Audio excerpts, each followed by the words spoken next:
Hello friends, welcome back to my channel. আশা করি সবাই ভালো আছো, আমিও ভালোই আছি। আজকের কন্টেন্ট হচ্ছে ভেকুর লাইভ, মানে যেটা গতকাল হলো। সেই লাইভে আমরা কি জানতে পারলাম সেটা তোমাদের সঙ্গে একটু আলোচনা করতে এলাম। তো লাইভে যাই শুনি, যাই বুঝি, ফার্স্ট অফ অল একটা কথা না বলে আমি পারছি না, সেটা হলো ভেকু এত কথা বললো, অনেক অ্যালিগেশন লাগালো, অনেক কিছু কল রেকর্ডিং ফাঁস করলো, কিন্তু একটা জিনিস যেটা বলে আমাদের উৎসাহ প্রদান করলো, সেটা তোমরা কি বুঝতে পেরেছো? আমার কিন্তু অনেক অনেক আনন্দ লেগেছে জানতে পেরে যে টিনা অনেক কিছু করেছে তার ছেলেকে পাবার জন্য, ছেলেকে একটুখানি দেখার জন্য। ও কিন্তু বসেছিল না, আমাদের জানায়নি সেটা অন্য কথা, ওর জানানো সম্ভব ছিল না। কিন্তু দেখো, সত্যি কথা কখনো চাপা থাকে না, শেষমেশ ভেকুর মুখ দিয়ে প্রকাশ হয়েই গেল। তার মানে দেখো, মা তার চেষ্টা চালিয়ে যাচ্ছে এবং বাবা বাধা দিয়ে চলেছে। এটাই কি জিস্ট নয়? তো ভিডিওটা অবশ্য করেই দেখো, শোনো আর বোঝো ভেকু কি শোনাতে চাইলো আর কি বোঝাতে চাইলো, আর আমাদের পক্ষে আমরা কি সুসংবাদটা অলরেডি পেয়ে গেলাম। আসছি, পুরো ভিডিওটা দেখো। দেখো, ভেকুর মূল উদ্দেশ্য কী ছিল? লাইফটার একটা উদ্দেশ্য তো ছিল। উইদাউট লাইফ উদ্দেশ্য মানে ছাড়া তো কেউ লাইভ করতে আসবে না। হ্যাঁ, first and most of all যেটা ভেকুর প্রয়োজন সেটা ভিউজ, অবভিয়াসলি ভিউজ। সেটার জন্য সে সমস্ত ওই কল রেকর্ডিং খুঁজছিল। টোটাল লাইভে তুমি দেখবে যতক্ষণ পার্টনারদের মানে স্ক্রিনে তোলেনি ততক্ষণ অবধি সে মোটামুটি একটা লাইভ করেছে। যেই তুলে দিয়েছে সে মোটামুটি তার ফোনেই বেজেছিল, অর্থাৎ বিভিন্ন কল রেকর্ডিং খুঁজছিল কোনটা শোনাবে, কোনটা শোনাবে না, কোনটা শোনালে দর্শক খাবে, কোনটা শোনালে দর্শক খাবে না। তো এই কল রেকর্ডিং যখন বললাম, তখন কল রেকর্ডিং শুরুতে যে কথাটা বলবো সেটা একটু ক্লিয়ার করে দিই। না, আমার কাউকে এখানে বাঁচানোর বা গাইড করার বা সাপোর্ট করার ব্যাপার নয়, আমি যেটা বুঝেছি আমি সেটা তোমাদের কাছে ক্লিয়ার করতে আসছি। ফার্স্ট অফ অল, এখানে যে কারণে লাইভটা সেট হয়েছিল সেটার প্রথম উদ্দেশ্যটাই ছিল সেবক দাদাকে ডিফেম করা। কারণ উনি একটা কিছুদিন আগে, 2 কি 3 দিন আগে একটা কমিউনিটি পোস্ট দিয়েছিলেন। সেই কমিউনিটি পোস্টে লেখা ছিল যে একটা মার সঙ্গে নোংরা রাজনীতি চলছে, তার জন্য একটা খেলা হবে বলে উনি পোস্ট দিয়েছিলেন ব্রো বলে। তো সেই পোস্টের উত্তরে এই লাইভটা এলো। সেই পোস্টের উত্তরে আরেকটা কমিউনিটি পোস্ট এসেছিলো, সেটা তোমরাও নিশ্চয়ই দেখেছো, ওই ভেকুর যে বিভিন্ন কল রেকর্ডিং এবং সৌমালির কিছু কথা রিভিল হবে। তো সেইগুলোকে দেখাবার জন্য, শোনানোর জন্য এই লাইভটা অ্যারেঞ্জ হয়েছে। তা ভেকুর আসতে হয়, 2 দিন পর পরই আসতে হয়। যখন অনেক অ্যালিগেশন জমা হয়ে যায় তখন ভেকুর সেগুলোকে ক্লিয়ার করতে আসে। তো ভালো, নিজের জিনিস দোষ ক্লিয়ার করছে নিজেই, উইদাউট প্রুফ, যেটা বলতে চাইছে। তো আমাদের কিছু যায় আসে না। প্রথমে বলি যে কল রেকর্ডিং যেটা শোনালো সেটা কিন্তু অনেক পুরনো কল রেকর্ডিং। আজকে আমরা কোন সময় বসে আছি? 2024-এর আগস্ট তো কমপ্লিট করে ফেলেছি, সেপ্টেম্বর মাসের আজকে তোমার 3 তারিখ না, তোমাদের কাছে ভিডিওটা যাবে 4 তারিখে, তো আমি ভিডিওটা করছি 3 তারিখে। তার মানে সেপ্টেম্বর মাস পড়ে গেছে। তাহলে এই ভিডিওটা সম্ভবত তোমার সেই মার্চ মাসের ভিডিও। এই কল রেকর্ডিং, যে কল রেকর্ডিংগুলো ছাড়ছে সেগুলো সেই মার্চ মাসের কল রেকর্ডিং, যখন কিনা এই সেবক দাদা টিনার কেসটা প্রথম নিয়েছিল। এবং তখন বোধহয় ওনার একটা চ্যানেল এসছিল ইউটিউবে, কি স্মাইল বলে একটা চ্যানেল উনি তখন খুলেছিলেন, সেটাই চেঞ্জ করে অবাক পৃথিবী নাম দিয়েছেন। তো সেই জন্য ওনার যেহেতু ওই চ্যানেলটা আমার সাবস্ক্রাইব করা ছিল, তো অটোমেটিক এটা এসে গেছে। তো তখন থেকেই আমি ওনাকে ফলো করি, যেহেতু টিনাকে সাপোর্ট করে, ভাই টিনার হয়ে কাজ করছে মানে আমরা তাদের সাপোর্ট করি। তো তখন আমরা দেখেছিলাম যে উনি অনেকগুলো মানে ভিডিও করেছিলেন। সেই ভিডিওতে কাদের ট্যাগ করেছিলেন? অবশ্যই ওই হাতি এবং ওয়ার্ল্ডকে। সেটা কিন্তু তোমরা সেই ভিডিওগুলো যদি এখনও থাকে, আমার ঠিক জানা নেই, সেই প্রথম অবস্থায় যে 2, 3, 4টি ভিডিও এসেছিলো তখন সেই হাতি এবং ওয়ার্ল্ডকেই ট্যাগ করেছিল। কেন? এই প্রশ্নটা তো আসতে পারে। তখন এই সেবক দাদার সঙ্গে সঞ্জয় এবং এই হাতি এবং ওয়ার্ল্ডের খুব একটা বন্ধুত্ব ছিল। কারণ তখন সঞ্জয় যেহেতু পরিচিত এই সেবক দাদা, তখন সঞ্জয়ের সঙ্গে ওদেরও খুব একটা দোস্তি তোমরা জানো। কারণ সেই সময় এসেছিল সেই শ্যাডোর ব্যাপার, সেই সময় এদের সঙ্গে কিমার খুব গণ্ডগোল হয়েছিল। কাজেই তখন সঞ্জয়ের সঙ্গে এদের খুব ভালো রিলেশন ছিল। সেই রিলেশনের জন্যই সেবক দাদার সঙ্গেও এদের রিলেশন, তার জন্যই সেবক দাদা এদের যেহেতু চিনতেন, এদেরকে ট্যাগ করেছিলেন। কারণ সেবক দাদা তখন মনে হয়েছিল এরা ঠিকঠাক। কিন্তু ইনি তো কখনোই বুঝতে পারেনি যে ইনি যাদের সঙ্গে কথা বলছেন বা ফোনের মধ্যে যা বলছেন সমস্তই যে এদের রেকর্ড করা হয়ে যাচ্ছে, এটা উনি বুঝতে পারেননি। বলে না অনেকে বলে ফেলছি তো কি হয়েছে, আমি যেটা করছি সেটা বলছি। কিন্তু উনি এখানে যেটা একটা ভুল করেছেন সেটা হচ্ছে, অবশ্যই বলবো যে আমি যদি কারোর হয়ে কাজ করি, হ্যাঁ, সেই কাজের থ্রু যা ভেতরে আমার কাজ করব আমি, সেটা নিশ্চয়ই আমি অন্য কাউকে বলবো না, সে আমার যতই বিশ্বাসভাজন লোক হোক না কেন। কারণ ওয়াইটিতে কাউকে ভাই বিশ্বাস করা যায় না, এটা কিন্তু খুব একটা সত্যি কথা। হ্যাঁ, আমি নিজের সম্বন্ধে বলি, তবুও আমি বলবো বলো না, দরকার নেই। বন্ধুত্ব এক জায়গায়, বন্ধুত্ব এখানে হয় না, যেটা হয় পরিচিতি। তা পরিচিতির জন্য যেটুকু তোমার দরকার সেটুকু বলো ভাই, কারণ তোমার মন পরিষ্কার থাকতেই পারে, আমি তোমাকে দোষ দেবো না, কিন্তু তুমি যার সাথে কথা বলছো তাহলে তার মন পরিষ্কার তুমি কি করে জানবে, তাই না? কাজে তোমার কোনো এক দুর্বল জায়গায় বা দুর্বল সময় হয়তো তোমারই সেই কল রেকর্ডিংগুলো সে ছাড়তে থাকবে, কারণ তখন তার ভিউজের প্রয়োজন হবে, বুঝতে পারছো? আজ কিন্তু সেই ব্যাপারটাই ঘটছে। দেখো, তাদের যখন একটা বিশাল প্রবলেমে পড়েছে, একটা নিশ্চয়ই আমার মনে হয় এই সেবক দাদার থেকেই কোনো একটা প্রবলেমে এরা পড়েছে, বিশেষ করে কমিউনিটি পোস্টের জবাব দেওয়ার একটা ব্যাপার, প্লাস সেবক দাদা এমন কিছু কাজ করছে যাতে এদের কাজ করতে অসুবিধা হচ্ছে, অর্থাৎ টিনাকে হয়তো ভালো মতো সাপোর্ট দিচ্ছে। আবার এটার প্রমাণ হিসেবে টিনা অলরেডি একটা কমিউনিটি পোস্ট দিয়েছে, তোমরা দেখে আসবে কমিউনিটি সেকশনে। তো সেখানে টিনা এই সেবক দাদাকে যথেষ্ট সাপোর্ট করেছে। যেখানে টিনা তার দাদাকে সাপোর্ট করছে সেখানে আমাদের তো ভাই কিছু বলার নেই, তাই না? কাজে আমরা যখন টিনাকে সাপোর্ট করছি, কাজেই টিনা সেবক দাদাকেও সাপোর্ট করছি, এটাই হওয়া উচিত। কিন্তু তবু বলবো, চোখ কান নাক সমস্ত জিনিসটা খোলা রাখো, এবং বলে না বিশ্বাস করো, কিন্তু অন্ধ বিশ্বাসটা করো না। সে সবাইকে সবাইকে আমি বলছি না যে উনি একজন মানে অপরিচিত বলে, টিনার ফ্যামিলির লোক নয় বলে তাকে সন্দেহ করো না, সেটা না। সব ক্ষেত্রে, আজকে ওনার জন্য না, সবার জন্য একটা ফোনে যদি কাউকেও কথা বলো তাহলে সেইভাবে বুঝে বলো, যে আমি এমন কিছু বলবো না যেটা বলতে গেলে আমার বিপদ হতে পারে, বা সেই জিনিসটাকেই আমায় ঘুরিয়ে আমাকে সেটা দিয়ে কেউ আঘাত করলো, এই জিনিসটা যেন না হয়। ভাই, এখন অবস্থা কিন্তু খুব খারাপ, যে কোনো সময় যে কোনো লোক তোমার বিরুদ্ধাচরণ করতে পারে, কারণ এটা একটা খুব লড়াইয়ের টাইম এসে গেছে, মানে খুব একটা ফাইনাল একটা, মানে কি বলবো, মানে এই সময়টা খুব প্রেসিয়াস টাইম, যে সময় লড়াইটা একদম টপে রয়েছে, কাজে হাড্ডাহাড্ডি লড়াইয়ের মোমেন্ট, কাজে এই সময় তোমাকে অতিরিক্ত সাবধানতা অবলম্বন করতে হবে। তো সব ক্ষেত্রেই হয়তো সেবক দাদাও এই কথাই বলবেন, আমার যতদূর মনে হয়, ওনারকে যতটা দেখেছি বা যতটা শুনেছি, যে উনিও বলবেন চোখ কান খোলা রেখে কাজ করো। কিন্তু উনি এই ভুলটা করলে, যে যতই পরিচিত হোক, উনি সৌমালির ব্যাপারটা কি করে কারুর কাছে গল্প করতে গেলেন, কারণ এটা যদি সত্যি হয় তাহলে তো অনেক রকমভাবে হয়তো উনি প্রবলেমে পড়বেন, আমাদের কিছুই না। আর উনি যদি মনে করেন যে কোনো কথাতেই কোনো প্রবলেম আসবে না, তাহলে ওকে। কারণ এইটা একটা জিনিস আমি বুঝলাম, যা কিছু শোনানো হলো তা মোটেও এখনকার কথা নয়, অর্থাৎ এটা হলো অনেক পুরনো কথা। আমার তো মনে হচ্ছে এটা সেই ফেব্রুয়ারি মাসের কথা, মার্চের প্রথম দিক কি ফেব্রুয়ারি মাসের শেষ, ওই সময়ের কথা। হ্যাঁ, কাজেই এখনকার কি মুভমেন্ট ওদের, ওরা কি করছে, কি ধরনের লিগাল স্টেপ, সেগুলো কিন্তু কোনো কথা এরা জানে না। কাজে সেটা জানতে পারছে না বলেই এই সেবক দাদাকে ডিফেম করার চেষ্টা করছে এই টোটাল টিম, অর্থাৎ ওই হাতি, ওয়ার্ল্ড, কিমা অ্যান্ড ভেকু। এরা চেষ্টা করছে যাতে যে কোনোভাবে সেবক দাদার নামে একটা নেগেটিভিটি ছড়াতে, তার নামে কুৎসা রটাতে, চরিত্র হনন করতে, তার ক্যারেক্টারের দাগ লাগাতে নানানভাবে চেষ্টা করছে ভাই। কিন্তু আমার এটাই প্রশ্ন, যদি ওই লোকটার সাথে তোমাদের কোনো সম্পর্কই না থাকবে এখন, হ্যাঁ, মানে লোকটাকে যদি তোমার কাজেই না আসবে, মানে টিনার যদি কোনো কাজই না করবে, বা টিনার ক্ষেত্রে বিভীষণের পাঠ করবেন উনি, তো ওনাকে নিয়ে তোমাদের এইভাবে খিল্লিয়ে ওড়ানোর কী আছে লাইভে? তাহলে এখানেই আমাদের প্রশ্ন বা সন্দেহ, তাহলে সেবক দাদা কি এমন কোনো স্টেপ নিয়েছে যাতে এদের গাত্রদহন ঘটছে?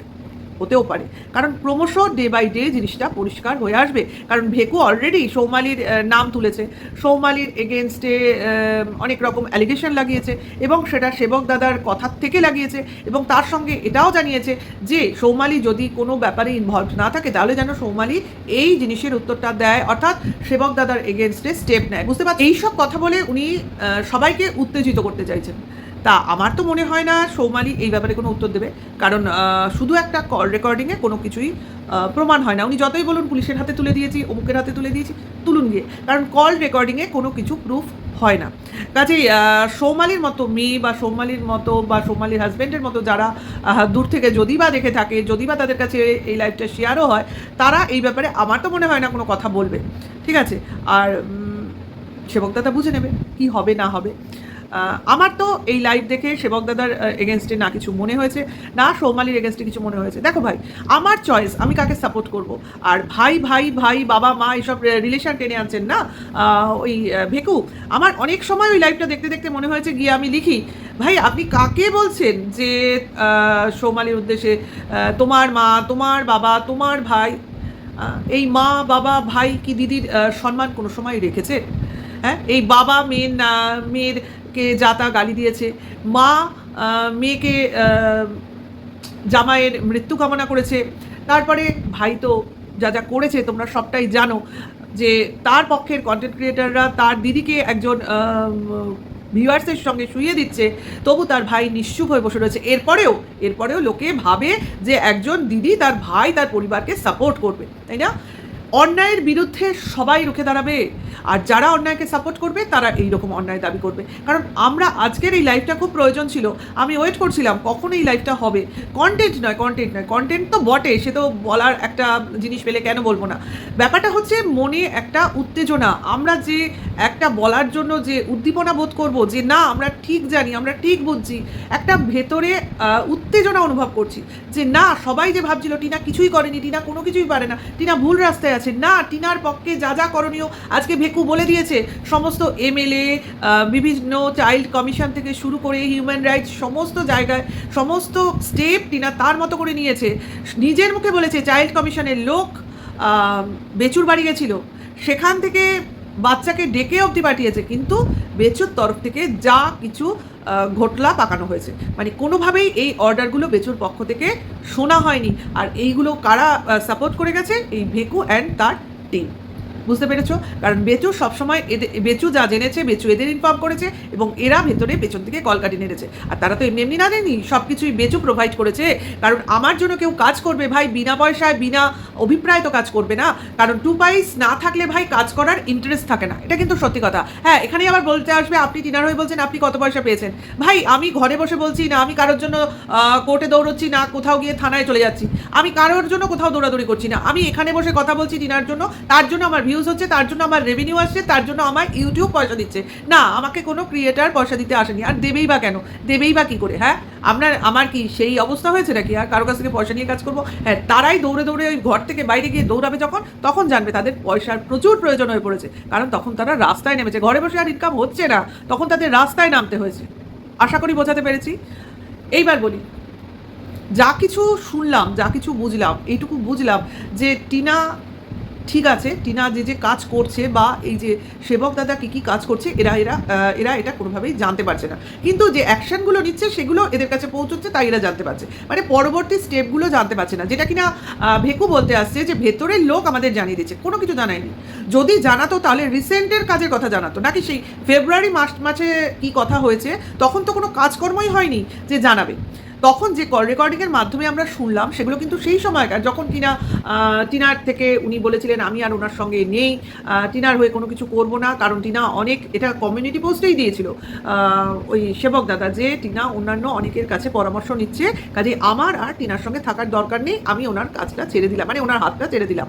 তো এটা নিয়ে সবাই খুব ওনাকে প্রশংসা দিয়েছিল, উনি ওই ব্যাপারটা নিজের থেকে সরে এসেছিলেন, এবং এটাই ওই কল রেকর্ডিংয়ের মধ্যে আছে, এই সমস্ত কথাই ওর মধ্যে আছে।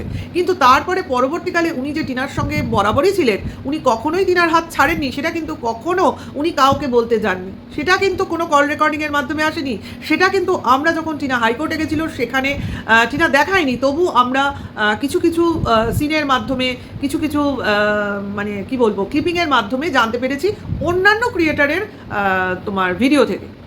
কারণ আমরা তখন সেবক দাদাকে চিনতাম না, ঠিক আছে, মুখটাই চিনতাম না, আস্তে আস্তে ধীরে ধীরে পরিচিতি লাভ করেছে, এবং আমরা জানতে পেরেছি যে বরাবরই সেবক দাদা টিনার সঙ্গেই ছিল, কোনো সময়ই হাত ছাড়েনি।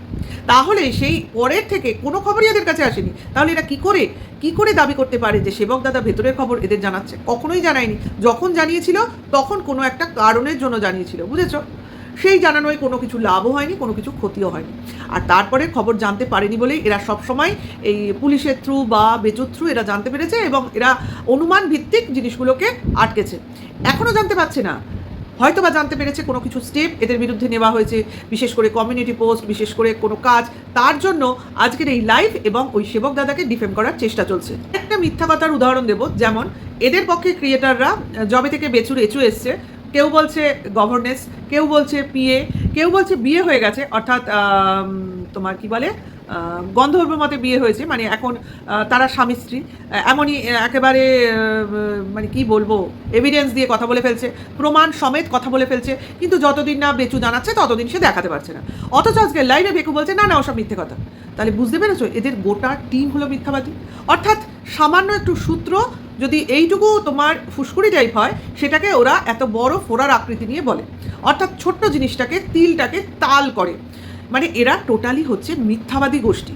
মানে যা কিছু হবে, আসল খবর জানতে পারলে তো বলবে, যদি এদের পক্ষের কোনো সত্যিকারের খবর থাকে, কিন্তু বাদবাকি যে খবরটুকু ওরা পাচ্ছে সেগুলো ওদের মতো করে মোল্ড করে এরা চালাতে চাইছে। এখন দেখো, একজন বলছে বিয়ে হয়েছে, একজন বলছে বিয়ে হয়নি, একজন বলছে বিয়ে, তো একজন বলছে গভর্নেন্স। কাজে কার কথা বিশ্বাস করবে? সেটা আমি বলবো যে কারোর কথাই বিশ্বাস করো না ভাই, এটা সমস্তই হচ্ছে ভিউজের খেলা। কারণ এই আজ বলছে এ দেখে নাও, কাল বলছে ও দেখে নাও, এই নাও বউয়ের মুখ, ওই নাও অমুর মুখ, কারোর মুখই কারোর চ্যানেলে দেখতে পারবে না, এটা তোমরা জেনে রাখো। কেউ এই মুখ দেখাবে না। যদি কেউ দেখানোর হয়, তা ফার্স্ট যে দেখাবে অবশ্যই বেচু, এর বাইরে এরা দেখাবে না। এরা দেখানোর মানে রেভিনিউ ইনকামের জন্য এইভাবে ভিউয়ার্সদের টানবে, তো সেইভাবেই ভিউজ কামাচ্ছে। এগুলো সবই হচ্ছে কন্টেন্ট। এরা বেছে বেছে কন্টেন্ট তৈরি করে যে আমি এটা করব, তুমি ওটা করবে, সে ওটা করবে, এইভাবে এগোবে, ওটা তোমার টার্গেট, এটা ওইটা রোজগার হলে আমার এই পোর্শন, আমার এই লভ্যাংশ। মানে টোটাল এখানে সিন্ডিকেট চলে, এটা জেনে রাখো। এই যে একটা সিন্ডিকেট কথা আমরা শুনে আসছি না, অনেক দিন থেকে শুনছি, সেই খিদিরপুর ডক থেকে শুনছি, আজকে হসপিটালে এসে পৌঁছেছে সিন্ডিকেট। এখন আমরা ওয়াইটিতেও এই সিন্ডিকেটের আওতায় অনেককে খুঁজে পাবো। কাজে এই টোটাল সিন্ডিকেটটা চলেই হচ্ছে লভ্যাংশের ওপর। কাজে এই লভ্যাংশটা ওয়াইটিতে আসবে কি করে? অবশ্যই রেভিনিউর মাধ্যমে। তো রেভিনিউটা আসবে কি করে? তোমার ভিউজের ওপর। তা ভিউজটা আসবে কি করে? ওই মিথ্যা কথার মাধ্যমে। মানে লোক যেটা শুনতে চায়, লোকের যেখানে ইন্টারেস্ট আছে, ভিউয়ার্সদের, লোক অর্থে এখানে ভিউয়ার্স, তাহলে সেইটাকে তোমাদের ক্রিয়েট করতে হবে। এবং সেইটা বাড়াতে গেলে বা শোনাতে গেলে একঘেয়ে জিনিস আনা চলবে না, সেখানে তোমার ইন্টারেস্ট গ্রো করাতে হবে। তার জন্য তোমাকে একটা ট্রেন্ডিং টপিকস নিয়ে আসতে হবে। যেই ট্রেন্ডিং টপিক্সটা ক্রিয়েট হবে কোনো একটা বড় ব্লগারের চ্যানেলে, এবং সেখান থেকে শুরু হয়ে সমস্ত ছোট ছোট চ্যানেলে এরমভাবে তোমার ডিস্ট্রিবিউট হয়ে যাবে, এবং তার মাধ্যমে বড় চ্যানেল আগে বড় ইনকাম করবে, ছোট ছোট চ্যানেল তার লভ্যাংশগুলো মানে তার বলে না পাঁচ আটার, মানে কি বলবো, লাস্টে তার পা চেটে চেটে যেটুকু আসে তাদের চ্যানেলে আসবে। এইবার যদি কোনো চ্যানেলে অনেক লাভজনকভাবে রেভিনিউ জমা হয়ে যায়, বা তার এস্টিমেটের বাইরে হয়, বা অনেক বেশি লভ্যাংশ জমা হয়ে যায়, তার টার্গেটের বেশি, বা টার্গেটের যেটা 50-50 হওয়ার কথা তার থেকে অনেক 20-70 না 20-80 হয়, 30-70 এরকম রেশিও যদি হয়ে যায়, তখন কিন্তু ভাই লভ্যাংশটা কী পাবে? অবশ্যই ভেকু। কারণ ভেকু হলো এদের, মানে এদের এই সিন্ডিকেটের একটা অঘোষিত মানে সিন্ডিকেটের প্রধান মাথা, যার মাথা থেকে সমস্ত তোমার এই প্ল্যানগুলো বেরোয় এবং সবার মধ্যে ছড়িয়ে যায়। ঠিক আছে, বুঝতে পারছো? ভেকু চাইছিল এই সিন্ডিকেটটা বড় করার জন্য, মানে টোটাল ওয়াইটির লোকজনকে একই জায়গায় ঢোকাতে, কিন্তু কেউ কেউ রাজি হয়েছে, কেউ কেউ রাজি হয়নি। তো আপাতত যারা আছে তারা লভ্যাংশ দিচ্ছে এবং মহান সুখে তাদের ইনকাম করে যাচ্ছে। ভাই করুক, কোনো আপত্তি নেই, নিশ্চয়ই ইনকাম করো, যতদিন করতে পারো করো। কিন্তু বলে না উৎপাতের ধন চিৎপাতে যায়, তাই দেখবো এই যে অসৎ পথে ইনকাম কতদিন চলতে পারে। মানে এই যে একটা মিথ্যা জিনিসকে চাউর করা, এটা কিন্তু বেশি দিন লোক নেবে না। হ্যাঁ, এই যে টিনা কিছুই করে না, টিনা কিছুই তো করেনি, আপনারা জানেন টিনা ছেলের জন্য কিছুই করেনি, এই মুখ দিয়েই বেরিয়েছে ভেকুর। আজকে বলতে বাধ্য হলো অনেক কিছু করে রেখেছে, বেচু কিছুই করেনি, বেচু তো হেরে যেত, বললো তো, ওই একই মুখ দিয়ে বলছে। তা মুখ না নর্দমা সেটা নিজেই আপনারা বিচার করুন। কাজে আমি এই নিয়ে আর বাড়াচ্ছি না, বলার তো অনেক কিছু আছে, অনেক কিছু আছে। নিত্যদিন আসবে এই ভেকু অ্যান্ড ভেকুর গোষ্ঠী সিন্ডিকেট ওই বেচুর কাছ থেকে পয়সা খেচার জন্য। কারণ বেচুর জন্য বলছে ভাই, তো বেচুর কাছ থেকে তো পয়সা বানতেই হয়। কি বলো? আজকে পয়সা নিয়েও কথা বলছিল, কে কত পয়সা নিয়েছো, কে কত পয়সা নিয়েছো। ভাই নিজেরা নিয়ে নিজেরাই নিজেদের মধ্যে আলোচনা করছে। দেখেছো তো কিমার কীরকম মাঝে মাঝে আওয়াজ আটকে যাচ্ছিল, ঢোক গিলছিল। মানে সত্যি কথাগুলো বলতে গেলে মানুষের যেরকমভাবে জিভ জড়িয়ে জড়িয়ে যায় সেরকম ব্যাপার। কারণ আমরা তো ভাই এই গিফটসের নামে অনেক টাকা আসতে দেখেছি ভাই। এখন কেউ আমাকে দিল এত টাকা, এবার আমি সব টাকাটা তাকে দিলাম না, হতেও তো পারে। আমারও তো চাই যেভাবে লিপস্টিক, 3টে লিপস্টিকের জায়গায় আমি একটা লিপস্টিক দিয়েছি, 2টো আমার পকেটে ঢুকিয়েছি। যেমন শাড়ি, একটা শাড়ি দিয়েছি, একটা শাড়ি আমার। তাহলে এগুলোই মনে করো তোমার কাইন্ডসে না হয়ে তো টাকাই হলো। 500 টাকা দিলাম, 500 টাকা আমার জন্য রাখলাম। এবার তোমরা বুঝে নাও, ভিউয়ার্সরা এনাফ বুঝতে পারে, আমাদের থেকে বেশি ক্লেভার ওরা, কারণ সবাইকে দেখে। আমরা তো সবাইকে দেখতেও পারি না, অনেকে এসে আমাদের কাছে কমেন্টস করে, সেই কমেন্টসের ভিত্তিতে আমরা আবার ভিডিও করি। কারণ ভিউয়ার্সদের অনেক কমেন্টস আমাদের যেগুলো কাজে লাগে আমরা তো বলি, এটা স্বীকার করি, কারণ ভিউয়ার্সদের বুদ্ধি বিচক্ষণতা আমাদের থেকেও হয়। হ্যাঁ, এমনও হয়েছে যে কোথাও আমি হয়তো কমিউনিটি পোস্ট দেখিনি, তারা এসে বলার পর আমি গিয়ে দেখেছি, কারণ আমি এগুলো আগে শুনতাম যে ভিউয়ার্সরা অনেক রকম হেল্প করে, তো নিজের ক্ষেত্রে রিসেন্টলি হওয়া শুরু হয়েছে, তাই জন্য আমি জিনিসটা বিশ্বাস করতে শুরু করেছি। কাজে বিশ্বাস তখন আসে যখন কিনা নিজের ক্ষেত্রে সেটা খাটে, তাই না?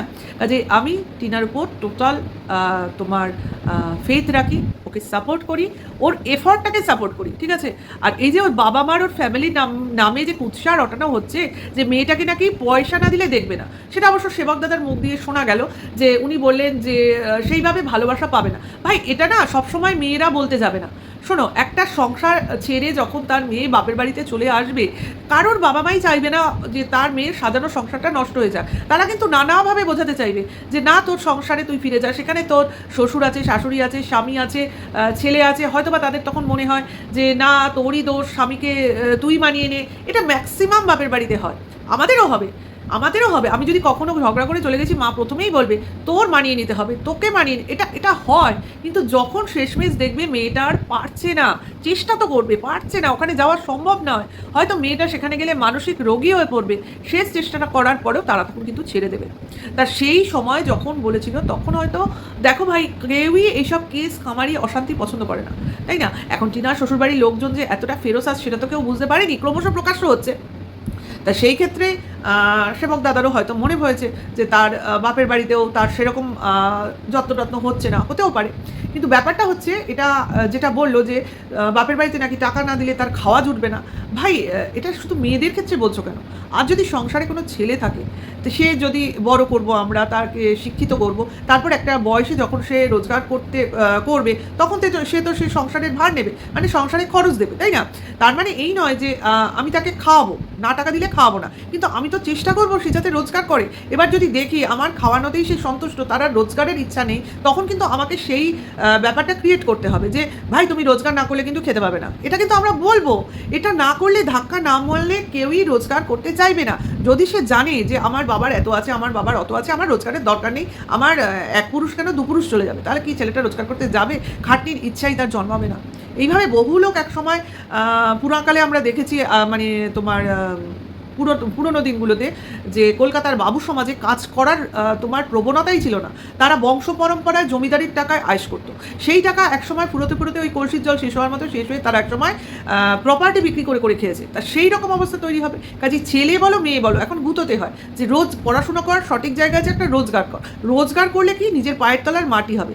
আমাদের খাওয়াতে হবে এমন কথা নয়, নিজের খাওয়াটা তো নিজে জোগাড় করতে পারি। তো এইটুকুর জন্য যদি কোনো বাবা মা তার ছেলে বা মেয়েকে কিছু বলে, তাহলে কি সেই বাবা মাকে সেইভাবে তোমরা মানে বলতে থাকবে যে না দিলে তার খাওয়াই জুটবে না, না দিলে সে সেখানে থাকতেই পারবে না? এটা আমি মানতে পারলাম না। হয়তো বা তার কোনো অভিব্যক্তি থেকে এটা বলেছেন, কিন্তু যদিও বা ওনার মনেও হয়ে থাকে, অন্তত ওই ধরনের লোকজনের কাছে ওনার বলাটা উচিত হয়নি। কারণ যাদের বলেছেন তাদের মানে ক্যারেক্টারটাই তো অন্যরকম, তাই না? ওনার সঙ্গে যায় না, সেই জন্য বললাম।